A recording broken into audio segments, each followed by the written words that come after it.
अस्सलाम वालेकुम नाज़रीन, दादू न्यूज़ में भली कार आऊं दानिश कुछ कवां के ब्रेकिंग न्यूज़ ॾींदा हलूं त दादू में एक पासे सिंध हुकूमत जो तालीमी एमरजेंसी दावा त ॿिए पासे ॻोठ मुरादाबाद चना जे ॻोठ पीर आथिलो नवाब जो सरकारी स्कूल प्राइमरी बंद पियल है। ब्रेकिंग न्यूज़ आया वहाँ ताईं पहुंचायूं पिया त दादू में यूसी मुरादाबाद चना जे ॻोठ पीर आथिलो नवाब जो प्राइमरी स्कूल केतरनि ई अरसे का बंद पियल है। उते उस्ताद मुक़रर न थी सघियो आहे, जंहिं सबब शागिर्दनि जो मुस्तकबिल दाव ते लॻल है। ब्रेकिंग न्यूज़ आया वहाँ ताईं पहुंचायूं पिया त दादू जी यूसी मुरादाबाद चना जे ॻोठ पीर आथिलो नवाब जो सरकारी स्कूल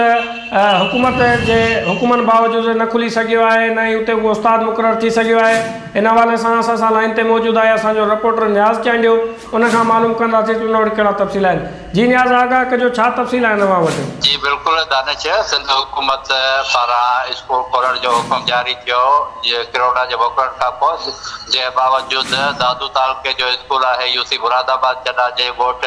पीर आथिलो नवाब जो प्राइमरी स्कूल है जेको अञा ताईं न खुली सघियो आहे, जंहिंजे करे सवे ॿारनि जो मुस्तकबिल दाव ते लॻी विया है। स्कूल गुज़िरियल केतिरे ई टाइम खां वठी जेके कोरोना जो मोकिलियो थियो उन में बंदि हुयो ऐं जॾहिं हाणे सिंध गवर्नमेंट स्कूल खोलण जो हुकुम जारी कयो त उन खां पोइ उनजो जेको उस्ताद आहे उहो अञा ताईं उते न पहुतो आहे, जंहिंजे करे उहो स्कूल बंदि थियो आहे।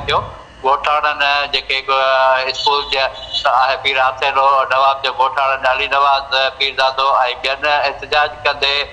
दायो आहे त असां वटि एजुकेशन डिपार्टमेंट ऐं ज़िले इंतिज़ामिया खे पिणु आगाही ॾिनी आहे त अञा ताईं स्कूल न खुलियो आहे, पर उन बावजूद अञा ताईं को बि उस्ताद मुक़रर न थियो आहे, जंहिंजे करे उतां जा जेके शागिर्द आहिनि उन्हनि जी तइलीम महरूम थी वई आहे ऐं उन्हनि जो मुस्तकबिल दाव ते लॻी विया आहे। उन्हनि सिंध सरकार खां ऐं तइलीम खाते जी आला क़यादत खां मुतालबो कयो आहे त फौरी तौर ते स्कूल खोले मासूम ॿारनि जो मुस्तकबिल बचायो वञे। जी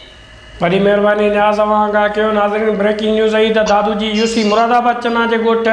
पीर आथिलो नवाब जो प्राइमरी स्कूल कोरोना वायरस जे मोकिलण बाद सिंध हुकूमत जे ऐलान त जेके स्कूल खुलणा हुया त उन जगह ते यूसी मुरादाबाद चना जे ॻोठ पीर आथिलो नवाब जो स्कूल हिन वक़्त ताईं बंदि आहे, न ही को उस्ताद मुक़रर थी सघियो आहे, न ही ॿारड़ा तालीम हासिल करे सघिया आहिनि।